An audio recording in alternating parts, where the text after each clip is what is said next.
Bonjour à tous. Aujourd'hui, je vais vous expliquer comment est-ce qu'on peut créer une table à partir d'une requête SQL sans avoir besoin de définir chaque champ avec son type. Donc pour vous montrer comment faire ça, on va partir de deux tables différentes. Une table qui va lister tous les produits, enfin plusieurs produits en tout cas. Donc c'est une table de référentiel avec, il y a quatre produits dedans, avec un prix unitaire de vente euh, et le numéro l'identifiant du produit. C'est ça qui va être important. Et la deuxième table, c'est une table qui va lister toutes les ventes d'une journée pour un produit avec sa quantité associée.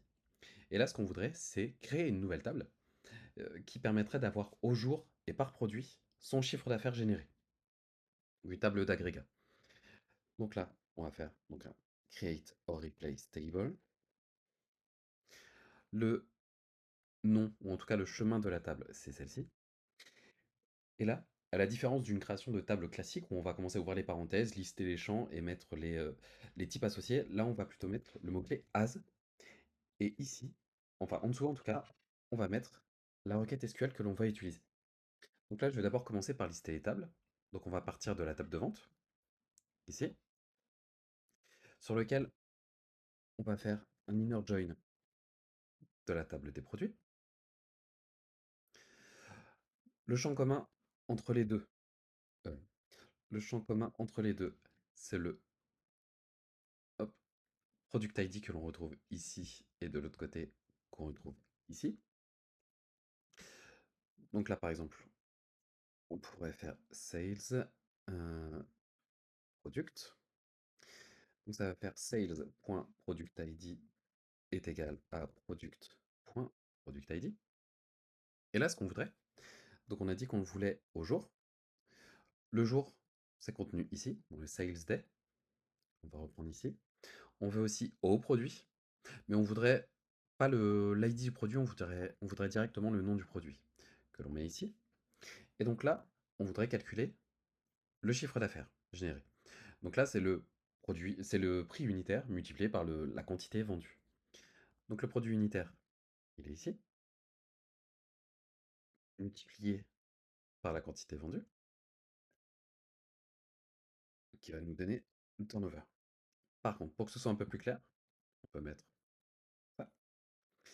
Sales, on va mettre ça. Donc c'est un alias. On va le mettre ici et ici.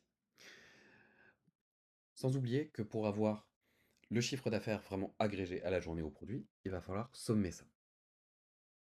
Hop. Et donc si on somme, fonction d'agrégat, on va rajouter un groupe by sur les autres champs. On va exécuter cette requête. Donc là, vous voyez, il n'y a aucune définition de champ. On va exécuter. On va accéder à la requête. Et donc là, on voit qu'il y a bien trois champs qui ont été créés. Donc c'est le jour que l'on avait défini, le nom du produit, plus le chiffre d'affaires. Les types de données ont déjà été assignés. Donc les types de données repartent des types de données qui sont déjà connus. Pour le chiffre d'affaires, pour moi, c'est BigQuery qui a deviné ce type-là. Au besoin, si jamais BigQuery n'a pas trouvé le meilleur type de données, dans ce cas-là, on peut rajouter un cast par-dessus, si jamais le type n'avait pas été adéquat à the float 64. On aura pu rajouter ça directement. Et donc, dans le résultat, on voit bien que ici, à la journée, donc là on a une journée pour trois produits différents, son chiffre d'affaires associé. Pour ne louper aucune autre vidéo, pensez à vous abonner. Et si vous avez des questions par rapport à la création de tables à partir d'une requête SQL, vous pouvez mettre un commentaire. À bientôt!